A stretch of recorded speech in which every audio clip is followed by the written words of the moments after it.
দেখছেন স্বাধীন সংলাপ, সৌজন্যে আলোক হেলথ কেয়ার হাসপাতাল। আজকে আপনাদের সাথে আছে আমি রেজওয়ান ফয়েজ। আজকে ৩রা মে বিশ্ব মুক্ত গণমাধ্যম দিবস।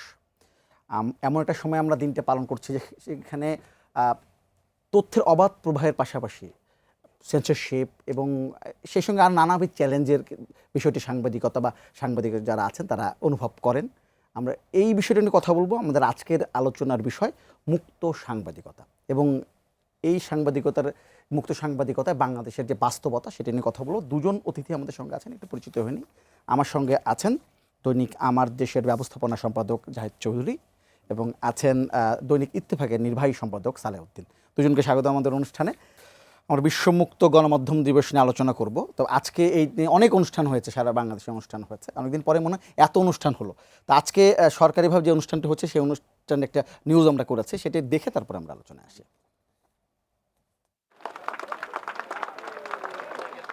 মুক্ত গণমাধ্যম দিবস উদযাপনে তথ্য মন্ত্রণালয়ের র্যালি, শান্তির পায়রা আর বেলুন উড়িয়ে দিবস উদযাপনে দিনব্যাপী কর্মসূচির উদ্বোধন। অফিসার্স ক্লাব থেকে তথ্য ভবনের র্যালি শেষে আলোচনা গণমাধ্যমের সমস্যা এবং সম্ভাবনা নিয়ে। 40টার উপর টেলিভিশন আছে, কিন্তু ম্যাক্সিমাম টেলিভিশনের কিন্তু ঝুঁকিতে আছে, কারণ তারা আর্থিকভাবে স্বাবলম্বী না। এই জন্য পলিসি সহায়তা দরকার সরকার থেকে। নিউ মিডিয়ার যুগে যে বহুমাত্রিক চ্যালেঞ্জ এখন গণমাধ্যমে, রাষ্ট্রের পৃষ্ঠপোষকতা ছাড়া স্বাধীন নিরপেক্ষ গণমাধ্যম সম্ভব নয় মনে করিয়ে দেন বক্তারা। যে নামেই হোক না কেন, আমরা আইনের নাম নিয়ে খুব তর্কাতর্কি করি, আসল কি আইনে আমাদের অধিকার থাকবে সেটাই বড় জিনিস। অনুগত সাংবাদিকতা সরকারকে সুবিধা দেবে না মনে করিয়ে সাংবাদিকদের ঢালাও খুনের মামলায় বিনা বিচারে আটক, মুক্ত সাংবাদিকতার বাধা অভিমত আলোচনায়। অপসাংবাদিকতা রুখতে যুগোপযোগী নিয়ন্ত্রক ব্যবস্থার বিকল্প নেই, এ কথাও মনে করিয়ে দেন বক্তারা। এই মামলা করার আগে প্রেস কাউন্সিলে যেন সবাই মামলাটা দায়ের করেন, তাহলে আমরা কিছুটা রেহাই পাবো। আর না হলে প্রতিনিয়ত মামলা তদন্ত হওয়ার আগেই জেলে নিয়ে যায়। তথাকথিত টিআরপির হিসেব সঠিক নয় জানিয়ে তথ্য ও সম্প্রচার মন্ত্রী বলেন, চিন্তা চেতনা মননে বর্তমান সরকার গণমাধ্যমের স্বাধীনতা ফিরিয়ে আনতে প্রতিশ্রুতিবদ্ধ। জানান, নীতিগতভাবে আইনের আওতায় সাংবাদিকদের পেশাগত সহায়তা দেবে সরকার। যে কোনো গণমাধ্যমে সরকারের কোনো প্রতিষ্ঠান, কোনো ব্যক্তি কেউ ডিকটেট করে কল দিবে না, এটা আমাদের প্রতিশ্রুতি। নীতিগতভাবে সমস্ত ধরনের সাংবাদিকদেরকে আইনের আওতায় যতটা সম্ভব তাকে পেশাগত সহযোগিতা দেওয়া হবে। অতীতে সরকার গণমাধ্যমকে শত্রু হিসেবে বিবেচনা করেছিল জানিয়ে তথ্য ও সম্প্রচার মন্ত্রী স্বাধীন গণমাধ্যমের জন্য অংশীজনদের কৌশলগত অবস্থান নেওয়ার আহ্বান জানান। গণমাধ্যমের সকল অংশীদারদেরকে সাথে নিয়ে তথ্য মন্ত্রণালয় একটি পরামর্শ কমিটি গঠন করতে চায়।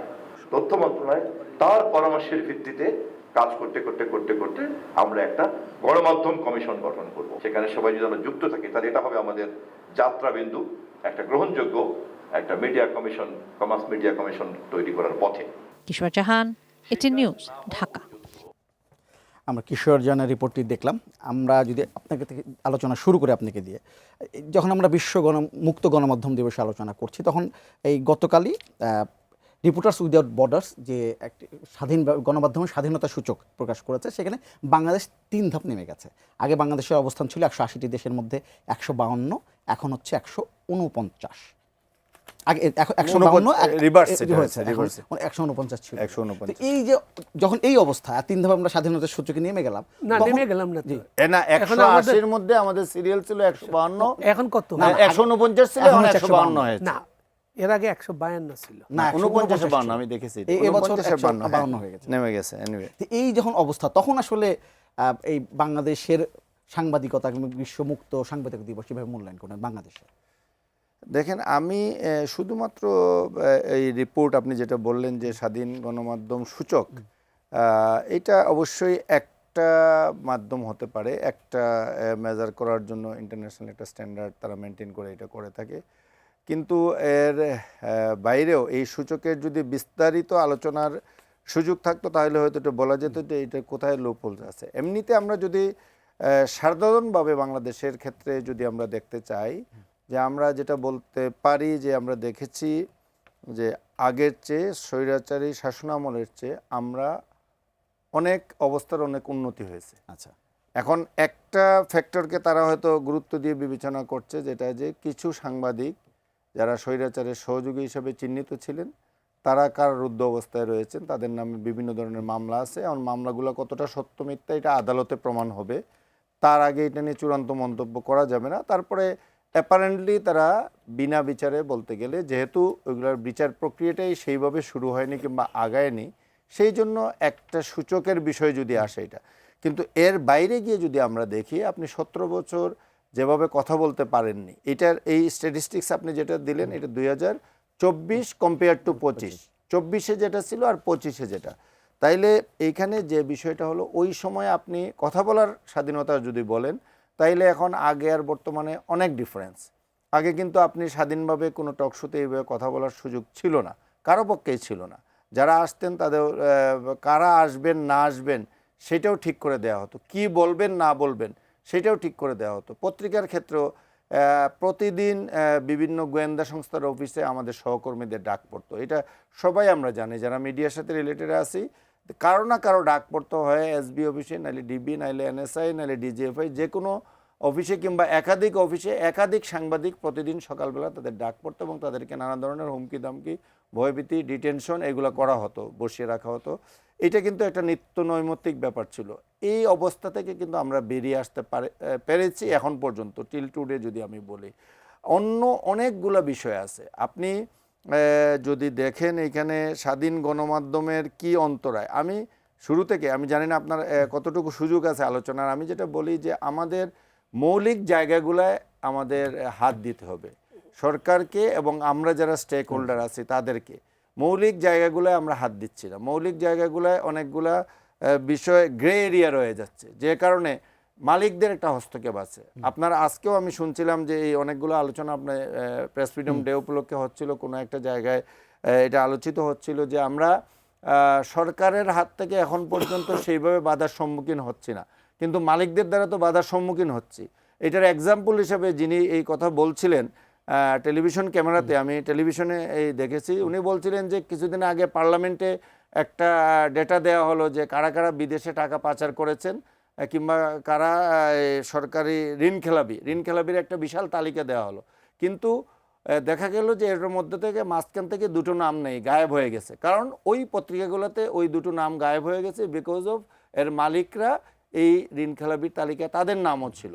এই যে মালিকদের একটা সুনির্দিষ্ট অভিযোগ উনি বলেছেন, সেটা তো আমরা দৃশ্যমান বলে উনি বলতে পেরেছেন।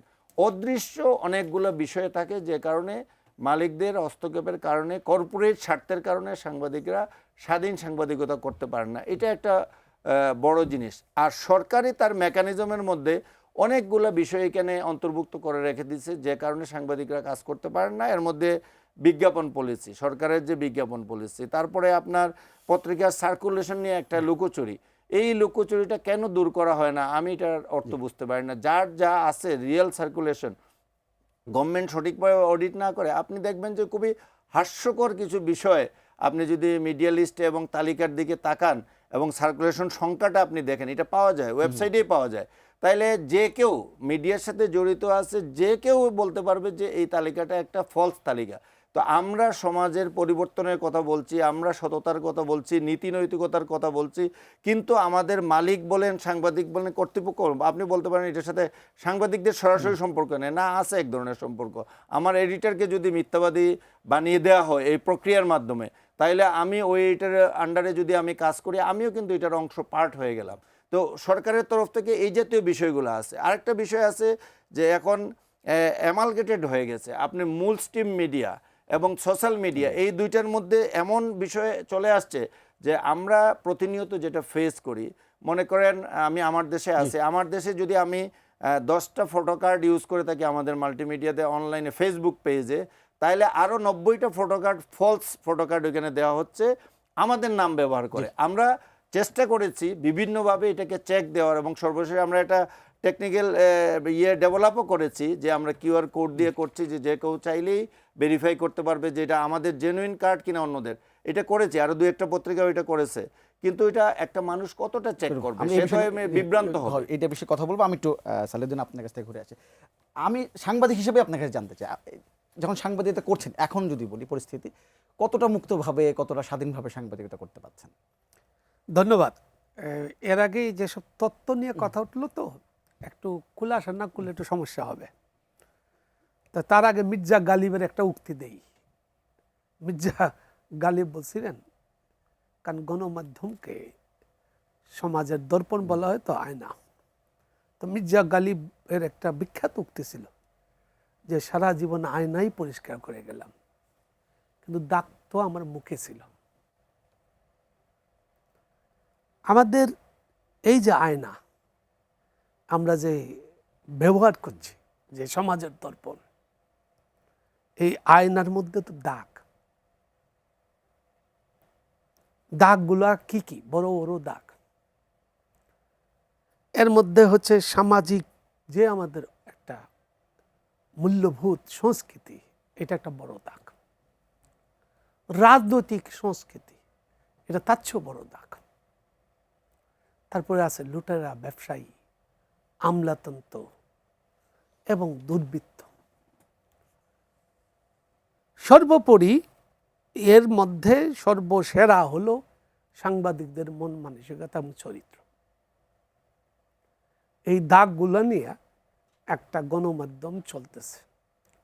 যদিও গণমাধ্যমের বিস্তৃতি ঘটছে, যে গণমাধ্যম আগে যে প্রথাগত গণমাধ্যম ছিল, আগে যেটা ছিল প্রিন্ট ভার্সন, এখন প্রিন্ট ভার্সনের জায়গায় আসছে তার কিছু পরে আমাদের এখানেই 2000 দশকে আসছে টেলিভিশন মাধ্যম। এই গত এক যুগ ধরে, এক যুগেরও কিছু কম সময় ধরে, এক যুগ ধরেই চলছে ডিজিটাল ভার্সন। এবং এই কাছাকাছি সময়েই আমাদের সবচেয়ে বড় গণমাধ্যম হচ্ছে সামাজিক যোগাযোগ মাধ্যম। ফলে এতগুলো মাধ্যমের মধ্যে আমরা এখন আলাপ করতেছি আমাদের প্রথাগত গণমাধ্যম নিয়ে। প্রথাগত গণমাধ্যম কিন্তু এখন কাবু সামাজিক যোগাযোগ মাধ্যমের কারণে। এবং প্রথাগত গণমাধ্যম হয়ে গেছে, একটা ক্রান্তিকাল অতিক্রম করতেছে, খুব সংকটের মধ্য দিয়ে যাচ্ছে।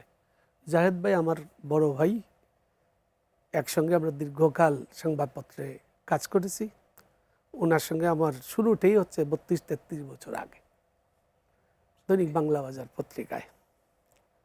তো আমরা বেশি প্রাচীন না, তবে সংবাদপত্রের এই ওই কাল আর বর্তমান কাল নিয়ে যদি আমরা আলাপ করি আর কি, প্রথমত হলে আমার দৃষ্টিতে বাংলাদেশে কোনো গণমাধ্যম নাই। নানান প্রেক্ষিতে এখন গণমাধ্যম পুরোটা আমি লুটেরা শ্রেণী বলবো না, সবাই যে লুটেরা শ্রেণী তা না, কিন্তু সবাই বড় ব্যবসায়িক শ্রেণী। এর মধ্যে ভূমিদস্যু আছে, এর মধ্যে নানান ধরনের ফটকাবাজ ব্যবসায়ীও আছে। আর এই যে বাংলাদেশে 3000 গণমাধ্যম, ঢাকা শহরে আসেন গণমাধ্যম, নানান অনলাইন কি অনলাইন ভার্সন না কি বলে, প্রিন্ট ভার্সন, অনলাইন, মাল্টিমিডিয়া, এগুলা বলে। তো এর মধ্যে আপনি যদি আমরা ঢাকা নিয়ে আলাপ করি, যে এখানে প্রিন্ট ভার্সনে যেসব গুরুত্বপূর্ণ পত্রিকা আছে, এদের 3-4টা ছাড়া অন্যরা সঠিক সময় বেতনই দিতে পারে না। এই 3-4টি পত্রিকা ছাড়া অন্য পত্রিকার যারা মফস্বল প্রতিনিধি আছে, তাদের 1 টাকা অনেকেই দিতে পারে না। তাহলে ওই সাংবাদিকরা আমরা কি হিসাবে সমাজে ব্যবহার করছি? একটা টাউট হিসাবে। কারণ তার তো একটা পেট আছে, তার একটা সংসার আছে। একটা সময় 60-এর দশক 70-এর দশকে যে যারা স্কুলের শিক্ষক, আইনজীবী, এরা তাদের পেশার পরে আইসা খোঁজখবর নিয়ে 2-1টা রিপোর্ট পাঠাতেন। এখন তো বদলে গেছে, এখন অনেকের সঙ্গে সঙ্গে রিপোর্ট পাঠাইতে হয় অনলাইন ভার্সনের জন্য, আরও নানান কারণে। সার্বক্ষণিক পেশা হয়ে গেছে। আর বাংলাদেশে কয়েক হাজার টাউট সাংবাদিকের আমরা জন্ম দিয়েছি। কিভাবে দিয়েছি? তার অভাব, তার অনটন তাকে এই কাজ করতে বাধ্য করতেছে। ফলে এই যে আমাদের আয়না, এই আয়নার মধ্যে দাগে ভর্তি। এই দাগ, আজকে একটু আগে আপনি একটা দেখাইলেন তো, খুব ভালো ভালো কথা শুনতেছি, আগামীবারও শুনবো, তার আগের বারও শুনেছি, কিন্তু এটা নিয়ে সার্বিকভাবে এটার কোনো সমাধানের কোনো পথ কেউ করে নাই, কোনো সরকারই করে নাই। প্রথমত যে সরকার আসে ক্ষমতায়, এই সরকার চায় গণমাধ্যম শেষ হয়ে থাকে। তারা ভালো কথা বলার জন্য গণমাধ্যম বলে, যদিও তাদের কথাই সবচেয়ে বেশি প্রচার হয়। তাদের ইস্তেহার, তারা কয়টা ভোটারের কাছে যাইতে পারে, তারা যখন ইলেকশনে দাঁড়ায়, তারা যখন বড় বড় কথা বলে, তাদের ছবি দিয়ে হয় সংবাদপত্র জুড়েই বা গণমাধ্যম জুড়েই, প্রধান নিউজ না হইল অধিকাংশ জুড়েই রাজনৈতিক নেতাদের জায়গা। কিন্তু গণমাধ্যমের এই যে আজকে গণমাধ্যম মানে একটা গণমাধ্যম দিবস, তো আজকে যে গণমাধ্যম শেষ হয়ে যাচ্ছে, মানে প্রিন্ট ভার্সনগুলা, আপনি সাংবাদিকরা ট্যাক্স দেয় মালিকদের, এই যে আমরা যে কাগজ কিনি, কালি কিনি, চড়া দামে কিনতে হয়। সরকার প্রণোদনা দেয়, করোনা আসছিল, প্রণোদনা দিছিল, আপনার মনে আছে? বড় বড় শিল্প প্রতিষ্ঠানগুলো দিছে। সংবাদপত্র কিন্তু একটা শিল্প হিসাবে এটা সরকার ঘোষণা দিচ্ছে, কিন্তু কোনো সুবিধা পায় না, কেউ দেয় না। ফলে যে দেয় না, এখন কারা এই গণমাধ্যমগুলো বের করছে? লুটার শ্রেণী বের করছে, বড় রাজনৈতিক, যারা রাজনৈতিক কারণে বের হচ্ছে। এই যে রাজনৈতিক কারণে, আপনি বোধহয় জাহিদ ভাইয়ের কাছে যাবেন, তারপরে নাকি যান, আমি পরে আবার বলি। আচ্ছা, আজ ভাই এই বিষয়ে আরো আমি ধীরে যদি বিষয়ভিত্তিক যাই, আমি আপনার কাছে যেটা জানতে চাইবো, যে এই যে আমরা কথা বলছিলাম যে নিউ মিডিয়ার কথা, কারণে এখন প্রিন্ট মিডিয়া বা টেলিভিশন মিডিয়া এখন অনেকটা হুমকির মুখে পড়েছে কেসে যেতে। কিন্তু সেখানে কিন্তু আবার এই যে তথ্যের বিকৃতি, এটি নিয়ে কিন্তু নানা, আপনি বলছিলেন যে ফটো কার্ড আলোচনা হচ্ছে, এবং তথ্যমন্ত্রী, এখন আমি বিভিন্ন জায়গায় যে কথা বলছি শুনছি, সেখানে বেশিরভাগ জায়গায় তিনি দেখছি অপতথ্য, ভুল তথ্য নিয়ে তিনি মিস ইনফরমেশন, ডিসইনফরমেশন, দুইটা টার্ম খুব বেশি ইউজ হচ্ছে। এই বিষয়টা আসলে বন্ধ করার জন্য আসলে আইন বেশি কড়াকড়ি দরকার, নাকি সাংবাদিকতার মানটা আসলে আরো উন্নত করা দরকার? আচ্ছা, এখানে দেখেন সালেউদ্দিন যেমনটি বলছেন, খুব স্পষ্ট করেই বলেছেন যে এইখানে মূল স্ট্রিম মিডিয়া, যেটা আমরা যেটাকে গণমাধ্যম বলে আমরা বলছি, এখন এটা যদি আমি প্রিন্ট পত্রিকা বলি, টেলিভিশন চ্যানেল বলি, এই দুইটাই তো মেইন স্ট্রিম মিডিয়া হিসেবে চিহ্নিত। তো এর বাইরে পত্রিকাগুলোর অনলাইন আছে, মাল্টিমিডিয়া আছে, যেটাকে পত্রিকাগুলোর ইউটিউব চ্যানেলগুলো, সেটা মাল্টিমিডিয়া হিসেবে ট্রিটেড। তো এই মূল মেইন স্ট্রিম মিডিয়ার বাইরের যে শক্তি, যে ফেসবুক পেজেস, আপনার ইউটিউব, এগুলার যে সামাজিক যোগাযোগ মাধ্যম, যেটা সামাজিক গণমাধ্যম, যেটা যে নামেই আপনি সোশ্যাল মিডিয়া নামে এক নামে যেটা পরিচিত, এটা আসলেই দিন দিন শক্তিশালী হয়ে যাচ্ছে। কেন শক্তিশালী হয়ে যাচ্ছে?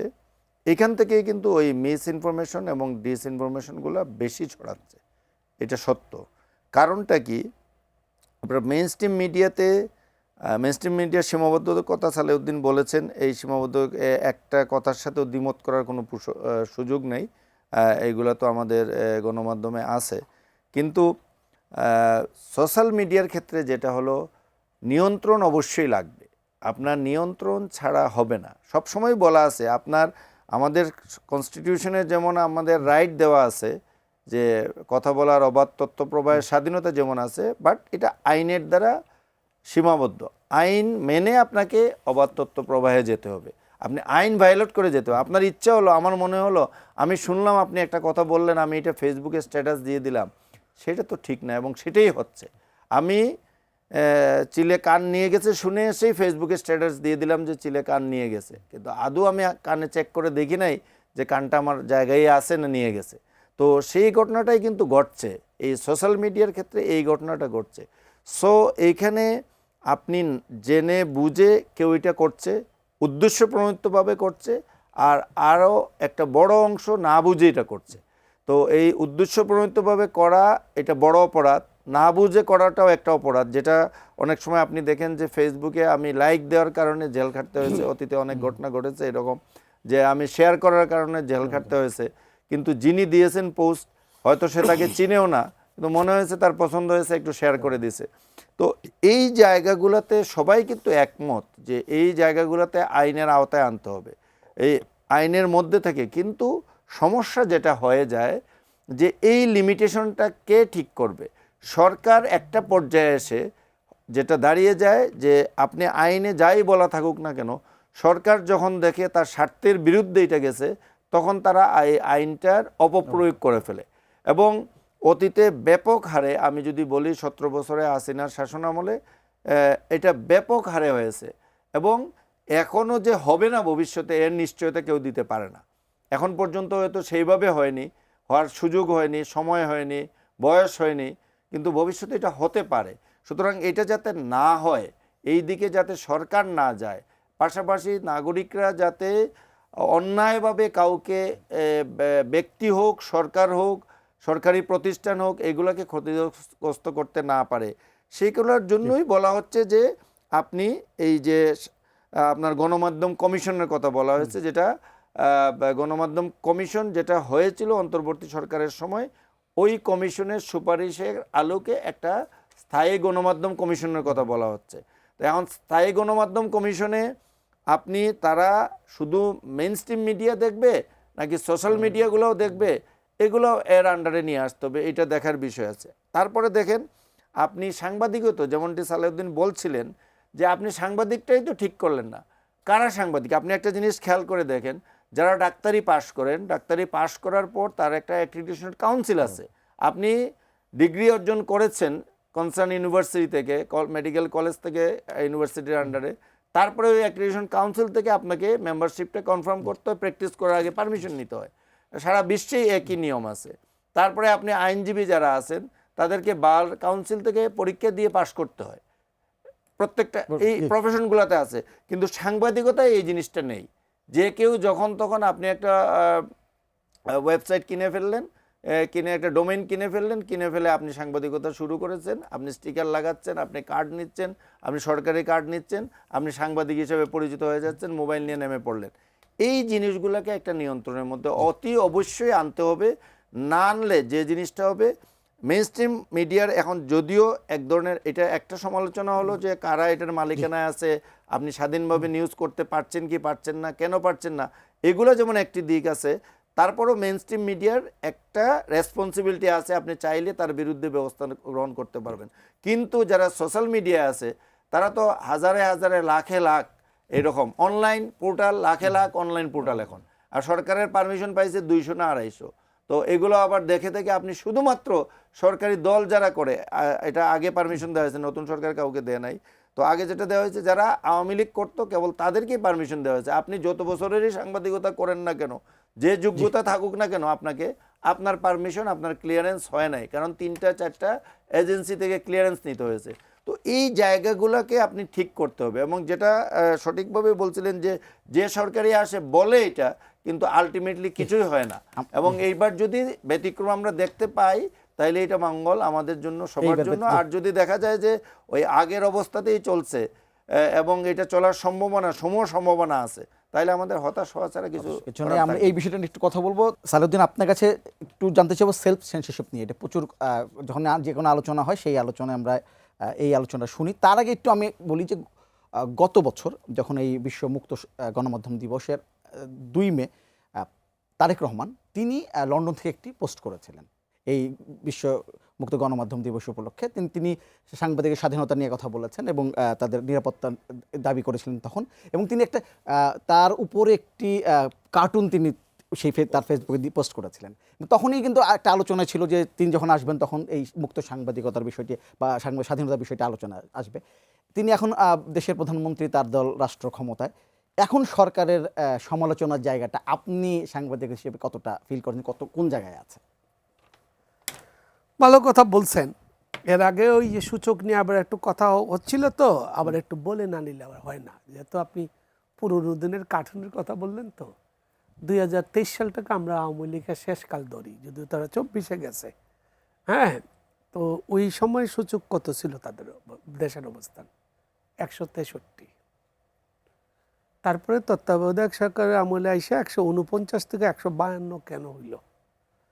152 হইল, এটা কিন্তু এখন যে পর্যন্ত আছে এটা কিন্তু অন্তর্বর্তীকালীন সময়ের হ্যাঁ নতুন নতুন সরকারটা আমরা আগামী বছর পাবো। তো এটা আমি একটু ফাঁকে বলে নিলাম আর কি। আর কার্টুনের কথা বললেন জাহেদ ভাই, আমরা এইসব নিয়ে বহু আলোচনা করেছি। কার্টুন বেশ কয়েকটা পত্রিকা করত। একটা কার্টুন ছিল এরকম যে খালেদা জিয়ার মাথার উপরে পাখি বিষ্ঠা দিচ্ছে। কিছু কিছু কার্টুন, আমি বলবো না যে কার্টুনের সীমারেখা থাকা উচিত বা কথা বলার সীমারেখা থাকা উচিত, কিন্তু একটা সীমারেখা কোথাও না কোথাও থাকে, বুঝছেন? থাকা উচিত না, কিন্তু কোথাও না কোথাও একটা থাকে। কতটুকু আমি করতে পারি, আমার সমাজ কতটুকু নিবে, তার উপর এগুলো নির্ভর করে। যারা এইসব কার্টুন প্রকাশ করেছিল তারা কিন্তু আর কার্টুন প্রকাশ করে নাই খালেদা জিয়ার পতনের মানে পরে পতন না, মানে ওদের পরে 2008-9 সালের পরে আইসা ওগুলো বন্ধ হয়ে গেছে। কার হুমকিতে বন্ধ হয়েছে না নিজে বন্ধ করে ফেলছে? শিশিরে আঁকত। এখন আর শিশির ওই কার্টুন আর দেখি না, মানে ওই সময় আর দেখি না। আরো অনেকের কার্টুনিস্ট ছিল, কিন্তু যদিও কার্টুন অনেক শক্তিশালী ছিল। 80-র দশক থেকেই কার্টুন কিন্তু বিভিন্ন সাপ্তাহিক গুলাতে কার্টুন ছিল। হ্যাঁ, ওনার দৈনিক বাংলাতে একটা কার্টুন ছিল, ভাই, হ্যাঁ, হ্যাঁ, তো এরকম কার্টুন ছিল। তো এই সহ্য ক্ষমতা বিএনপির ছিল। আবার মাঝে মাঝে অধৈর্য ক্ষমতাও আমরা দেখেছি তাদের আমলে। সহ্য ক্ষমতাও দেখেছি, অধৈর্যতাও দেখেছি। তো নিশ্চয়ই তাদের কাছে আগামীতে আরো সহ্য ক্ষমতা দেখব। এখন দেখার মধ্যে যেন আমাদেরও এই যে সেলফ সেন্সরশিপ, এটা সাংবাদিকদের না মালিকদের, এগুলো একটু কুলাকুলি হওয়ার দরকার। যেন আমাদের দেশে বর্তমানে একটা বিতর্কিত ব্যবসায়ী গোষ্ঠীর হাতে 7টা পত্রিকা আছে। আমরা এখন একটা কর্পোরেট সাংবাদিকতার মধ্যে পড়েছি। আমাদের এই 32টা প্রতিষ্ঠানের হাতে, ব্যবসায়িক প্রতিষ্ঠানতে 48টা গণমাধ্যম আছে। এর মধ্যে দলীয় গণমাধ্যম আছে, কেউ পড়ে না। বিএনপির একটা গণমাধ্যম আছে, নাম হইল দিনকাল। বিএনপির লোকগুলো পড়ে কিনা সন্দেহ আছে। এবং জামাতেরও একটা গণমাধ্যম আছে, দৈনিক সংগ্রাম। এখন বোধহয় দৈনিক সংগ্রাম কেউ পড়ে না, বেশিরভাগ মানুষ ওদেরই ঘরনার, ব্যবসায়িক ঘরনার নয়া দিগন্তে পড়ে। তাই এইখান থেকে আমরা কি শিক্ষা পাই? যে দলীয় সাংবাদিকতা মানুষ পছন্দ করে না। কিন্তু এগুলো তো আছে। কেন আছে? কিছু সাংবাদিকদের লালন পালনের জন্য আছে। যে সংবাদপত্র একটা কপি না, অনেক কিছু কপি তো বের হয় বিজ্ঞাপনের জন্য। এখন ভালো বিজ্ঞাপনও পাবে, দেখবেন। আপনি আওয়ামী লীগের আমলে দৈনিক বাংলা প্রচুর বিজ্ঞাপন পাইত, বাংলার বাণী। হ্যাঁ, মানে আওয়ামী লীগের যেসব ছিল, মামুক আলাদার পত্রিকা ছিল। তাই এই বিএনপি আমলে আমরা দেখেছি দিনকাল ভালো বিজ্ঞাপন পেয়েছে। সার্কুলেশন কত কি এটা কেউ ধারধারি করে নাই। তো এইগুলা আমরা বাস্তবতা। তো এই বাস্তবতার মধ্যে সবচেয়ে বড় বাস্তবতা হইল যে বাংলাদেশে তো 3000 গণমাধ্যম, এর মধ্যে শক্তিশালী প্রাতিষ্ঠানিক কাঠামো বা সম্পাদক নীতিমালা আছে কটা প্রতিষ্ঠানে? 5টা, 10টা, 15টা, আমি ধরলাম 100টাই। তো বাকি 2000 কি 990টা পত্রিকার কোনো প্রাতিষ্ঠানিক কোনো কাঠামো বা সম্পাদকীয় নীতিমালা নাই। সম্পাদকীয় একটু খুলাসা করি, যেমন উনি ম্যানেজিং এডিটর, দীর্ঘকাল নিউজ এডিটর ছিলেন। আমাদের গণমাধ্যমে একটা প্রক্রিয়ার মধ্য দিয়ে একটা রিপোর্ট যায়, ওই যে সব প্রাতিষ্ঠানিক কাঠামো আছে। একজন রিপোর্টার রিপোর্ট লেখেন, তারপরে চিফ রিপোর্টারের কাছে যায়, চিফ রিপোর্টার দেখে উনি যদি মনে করেন যে রিপোর্টে ঘাটতি আছে, উনি এটা ফেরত দিয়ে দেন। তারপরে যদি দেখা যায় সূত্রের ব্যবহার হয়েছে, তাহলে উনি এটা নিয়ে রিপোর্টারদেরকে সূত্রের উৎস কোথায়, সূত্র কে, এটা জানতে চান। এবং সাংবাদিক কিন্তু তার অফিসকে জানাইতে বাধ্য। এবং চিফ রিপোর্টারের কাছ থেকে যখন নিউজ এডিটরের কাছে যায়, তিনি আরেক দফা রিপোর্টগুলোকে যাচাই বাছাই করেন, কাচিও চালান। উনিও যথেষ্ট কাচি চালাচ্ছেন, উনি অন্যরাও চালাচ্ছেন, কাচিও চালায় তারা।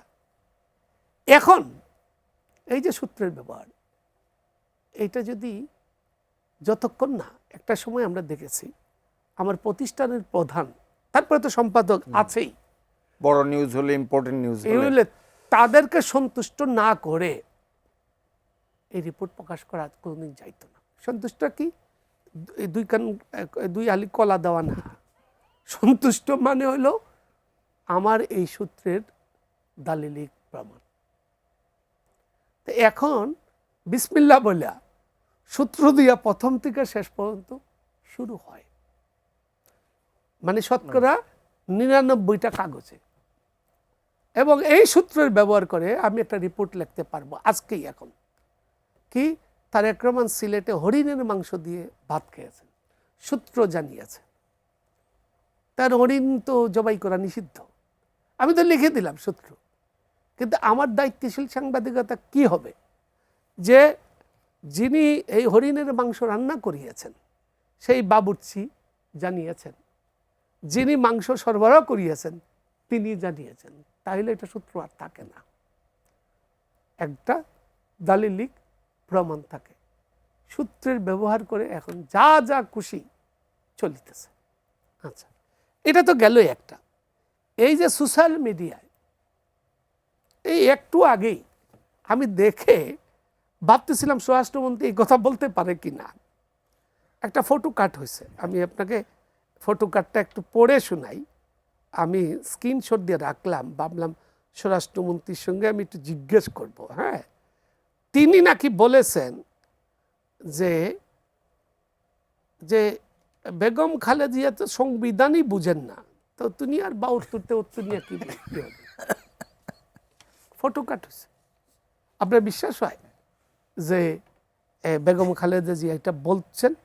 হ্যাঁ, মানে স্বরাষ্ট্রমন্ত্রীটা বলতে একটু আগে, এই যে আমার কাছে স্ক্রিনশট আছে।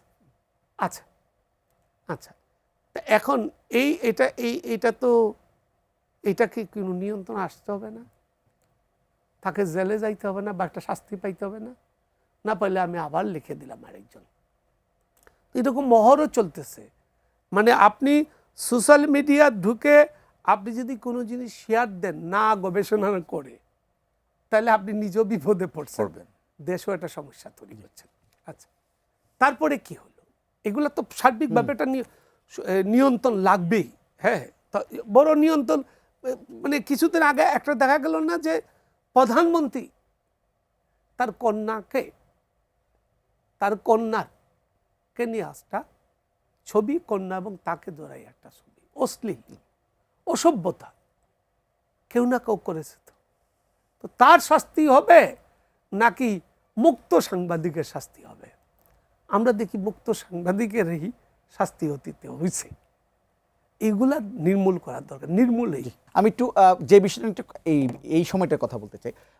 এখন সাংবাদিকতার জায়গায় মুক্ত, যখন আমরা সাংবাদিকতার স্বাধীনতার কথা আলোচনা করি, মুক্ত সাংবাদিকতা আলোচনা করি, অনেক সাংবাদিক এখন অনেকেই কারাগারে আছেন বিভিন্ন মামলায় গ্রেপ্তারে, বিশেষ করে যেই গণ অভ্যুত্থানের পরবর্তী সময় বিভিন্ন মামলা নিয়ে এটি নিয়ে অনেক আলোচনা হচ্ছে যে এই যারা গ্রেপ্তার হয়েছেন, যাদের বিরুদ্ধে ঢালাও শত শত সাংবাদিকের বিরুদ্ধে মামলা হয়েছে, সেই মামলাগুলো আসলে কী করা উচিত এবং এই মামলা থাকা অবস্থায় একটা মুক্ত সাংবাদিকতার পরিবেশ আনা সম্ভব কিনা? দেখেন, এই আলোচনায় যাওয়ার আগে আমি একটা লাইন একটু বলতে হচ্ছে যে আজকের এই বিশেষ দিনে যেহেতু আলোচনা, 2024 সালে সারা বিশ্বে 124 জন সাংবাদিক মারা গেছেন এবং 2025 সালে এটা 129 জন সাংবাদিক মারা গেছেন এবং এর 2/3 বলা হচ্ছে 2 বছরই পর এটা ইসরায়েলের হাতে মারা গেছে, বিশেষ করে মধ্যপ্রাচ্যে এবং সর্বশেষ আমরা ইরানেও যেটা দেখলাম, লেবাননে দেখলাম সর্বশেষ যে মারা গেল। এই সাংবাদিক হত্যাযোগ্য এবং সাংবাদিকতা পেশাটা একটা কঠিন পেশা এবং খুবই ঝুঁকিপূর্ণ পেশা হয়ে দাঁড়িয়েছে সারা পৃথিবীতেই, এবং যেটা বলা হচ্ছে যে ভেরি সিরিয়াস এবং ডিফিকাল্ট ইয়ার হিসেবে ট্রিটেড করছে যে রিপোর্টার্স উইদাউট বর্ডার এবং অন্যরা এই এটাকে। তো আপনি যে বিষয়ে বলছিলেন, এখানে দুটি বিষয়, একটা বলবো যে তাদের কি হবে সেটা আদালতের মাধ্যমে নির্ধারিত হবে, তাদের ব্যাপারে কি হবে, কিন্তু প্রধানমন্ত্রীর সাথে সম্প্রতি একটা বৈঠক হয়েছিল নোয়াবের, ওই বৈঠকে প্রধানমন্ত্রী কিছু এই বিষয়ে কিছু কথা বলেছেন, যেটা আমরা সবাই জানি। আমি ব্যক্তিগতভাবে মনে করি যে দেখেন, সাংবাদিকতাটা ইনফ্যাক্ট 17 বছরে আমি আবারও এটার পুনরাবৃত্তি করতে চাই, এমন একটা জায়গায় নিয়ে যাওয়া হয়েছিল এই প্রফেশনটাকে, এটা আমি বলছিলাম যে পিআর জার্নালিজম, মানে পাবলিক রিলেশন অফিসারের যে কাজটা, যে একটা প্রতিষ্ঠানের ব্যক্তির, মন্ত্রীর, প্রধানমন্ত্রীর প্রচার করা, এই সাংবাদিকরা এই কাজটাই করছিলেন, এর বাইরে তেমন সাংবাদিকতার সুযোগই ছিল না। এই একটা পর্যায়ে নিয়ে যাওয়া হয়েছিল, এমবেডেড জার্নালিজম যেটাকে বলে অনেকটা, সেটাই নিয়ে যাওয়া হয়েছিল এই সময়টাতে। এবং তাদের বিরুদ্ধে যারা এই মুহূর্তে তাদের নামে মামলা হয়েছে, তাদের ব্যাপারে একটা বড় অভিযোগ ছিল যে মানুষ বিরক্ত হয়ে গিয়েছিল প্রধানমন্ত্রীর সংবাদ সম্মেলনে তারা যেভাবে প্রধানমন্ত্রীকে তুষামোদি করতেন সাংবাদিকতা ছেড়ে দিয়ে, এইটা একটা ব্যাপক সমালোচিত সাধারণের মধ্যে একটা বিষয় ছিল। আমি আসছি, না আপনার জায়গায় আমি আসছি, আপনার এটা আপনি প্রশ্ন করবেন আমি জানি যে এখানে আসছি আমি। তো এইটা সাংবাদিকদের এই যে ইমেজ, আমি কথাটা বলছি কেন, জনরোষটা কিংবা জনগণের ইয়েটা কেন, এইটা একটা বিষয় হয়ে দাঁড়িয়েছিল। আরেকটা বিষয় হয়ে দাঁড়িয়েছিল, এটা বললাম প্রধানমন্ত্রী রিলেটেড, আরেকটা বিষয় হয়ে গেছিল তাদের একটা বড় অংশ দুর্নীতিতে জড়িয়ে পড়েছিলেন। আমরা 100 কোটি টাকার সাংবাদিক, 1000 কোটি টাকার সাংবাদিক পর্যন্ত নিউজে, 100 কোটি টাকার তো শতাধিক সাংবাদিক আছেন, 100 কোটি টাকার মালিক একজন প্রফেশনাল জার্নালিস্ট। আমি যদি ABM মুসা, আতাউসামাদ এখান থেকে শুরু করি, যাদের সাথে আমি কাজ করার সুযোগ হয়েছে এই সময় থেকে শুরু করে দীর্ঘদিন, যে তারা কেউই 100 কোটি টাকার মালিক হতে পারেননি, তারা খুবই প্রথিতযশা সাংবাদিক ছিলেন। গিয়াস কামাল চৌধুরী আমরা জানি যে দীর্ঘদিন, এবং অন্য সম্পাদকদের কথা যদি বলি, বজলুর রহমান সাহেবের সংবাদের সম্পাদক, ইত্তেফাকের সম্পাদকের কথা যদি বলি, যারা পুরনো পত্রিকা দৈনিক বাংলার আহমদ হুমায়ুন, তুয়াব খান, পরিচিত নাম, মানে যাদের সাথে আমি অ্যাটলিস্ট শামসুর রহমান থেকে শুরু করে, আমি দৈনিক বাংলায় আমার সাংবাদিকতা শুরু, রহমান ভাইকে আমরা পেয়েছি, তুয়াব খান সাহেবকে পেয়েছি। তো এরপর থেকে মতিউর রহমান চৌধুরী, প্রথম আলোর মতিউর রহমান, অন্য সবাই, এখন আমি যেখানে কাজ করছি মাহমুদুর রহমান, এরকম অনেক সম্পাদক আমি পেয়েছি যাদের অধীনে আমি কাজ করেছি কিংবা আমাদের সময়ে তারা ছিলেন। তাদের তো কেউই 100 কোটি টাকার মালিক হতে পারেননি, তাইলে এই কিছু লোক হঠাৎ করে এই 100 কোটি টাকার সাংবাদিকতা করে মালিক হলো কী হবে? সো সাংবাদিকদের উপর মানুষের একটা খুব ঘৃণা, আক্রোশ এবং এই প্রশ্নগুলো রয়ে গেছে। আমি ব্যক্তিগতভাবে মনে করি সরকারের উচিত ছিল, অন্তর্বর্তীকালীন সরকার কিংবা যেই সরকার, যার বিরুদ্ধে যে অভিযোগগুলো আছে, ওইটা তো একটা জেনারেলি যে তারা সরকারের তুষামোদি করেছে, এবং বিশেষ করে জুলাই গণ অভ্যুত্থানের সময় তারা সরকারকে উস্কিয়ে দিয়েছেন। একটা প্রেস কনফারেন্স ব্যাপকভাবে আলোচিত হয়েছে এটা, যে তারা সরকারকে এমন কথাও বলেছেন যেটা সাংবাদিকের কাজ না, যে আরও বেশি করে চালানো উচিত, নিঃশেষ করে দেওয়া উচিত, ওদেরকে শেষ করে, এই জাতীয় টার্মগুলো যেটা দলীয় কর্মীরাও ইউজ করার মতো না। আমরা সাংবাদিক হয়ে, দায়িত্বশীল সাংবাদিক হয়ে, সিনিয়র সাংবাদিক হয়ে এই সমস্ত কথাগুলো আমরা মিডিয়ার সামনে, যেটা ফেসবুক ইউটিউবে এখনও পাওয়া যায়, এটা তারা এই জাতীয় বক্তব্য প্রধানমন্ত্রীর সামনে তোষামোদী করতে গিয়ে, সরকারের গুণকীর্তন করতে গিয়ে তারা করেছেন। এই কারণে তারা সমালোচিত। কিন্তু আমি মনে করি যে সেই জন্য তার বিরুদ্ধে খুনের মামলার এটা তো জাস্টিফাইড না। হয়তো ওই যে একটা ধারা আছে, আপনি যদি সহযোগিতা করেন, উস্কানি দেন, এই জাতীয় ধারায় এই ইয়েতে হয়তো মামলাগুলো এইভাবে নেওয়া হয়েছে। তারপরেও আমি মনে করি যে যার বিরুদ্ধে যে অভিযোগ, যার যতটুকু অন্যায়, সেইটুকুর বিচার হওয়া উচিত। বিচার না হয়ে দীর্ঘদিন জেলে আটকে না রেখে এই মামলাগুলোর যদি দ্রুত নিষ্পত্তি হয়, তাইলে যদি কেউ অপরাধী হয়ে থাকে উনি শাস্তি পাবেন, যার যতটুকু অপরাধ। খুনের জন্য একজনের যদি মৃত্যুদণ্ড হয়, আরেকজনের 1 বছর সাজা হইতে পারে একই মামলায় সহযোগিতার জন্য। কিন্তু যার যতটুকু অপরাধ আছে সেই অপরাধটুকুর শাস্তি দিয়ে বিনা বিচারে কাউকে আটকে রাখার কোনো যৌক্তিকতা থাকতে পারে না, এটা আমি মনে করি। কিন্তু সত্যি সত্যি যাদের যা অপরাধ আছে, যারা যেভাবে দুর্নীতির আশ্রয় নিয়েছিলেন, অন্যায় করেছেন, সেগুলোরও বিচার হওয়া উচিত। আমি সাংবাদিক বলেই আমার 7 গুণ মাফ হয়ে যাবে, আর অন্যায়ভাবে আমি সাংবাদিকতা করতে গিয়ে, প্রফেশনাল সাংবাদিকতা করতে গিয়ে আমাকে জেলের ভিতর থাকতে হবে। সম্পাদক, আমি যদি আমার পত্রিকার সম্পাদকের কথা বলি, আজ পর্যন্ত 1 টাকার দুর্নীতির অভিযোগ নেই কিংবা অন্য কিছু নেই। শুধুমাত্র সরকারের দুর্নীতির সমালোচনা করতে গিয়ে তারা 2 দফায় 5 বছর জেল কাটতে হয়েছে এই আওয়ামী লীগ সরকারের আমলে। এই এক্সাম্পল আছে। এবং ওই সময়, আমি এই কথাটা আবারও বলি, যে ওই সময়ে যে সমস্ত অন্যায় হয়েছে, এই সংগ্রামের এডিটর আসাদ সাহেবের মতো লোককে যখন কলার ধরে অফিস থেকে টেনে নিয়ে যাওয়া হয়েছে, দীর্ঘদিন জেলে রাখা হয়েছে, শওকত মাহমুদকে রাখা হয়েছে, আপনার রুহুল আমিন গাজী সাহেবকে রাখা হয়েছে, এরকম অসংখ্য সিনিয়র সাংবাদিককে রাখা হয়েছে, এবং মামলা মোকদ্দমা তো হিসাব ছিল না, ইয়ত্তা ছিল না।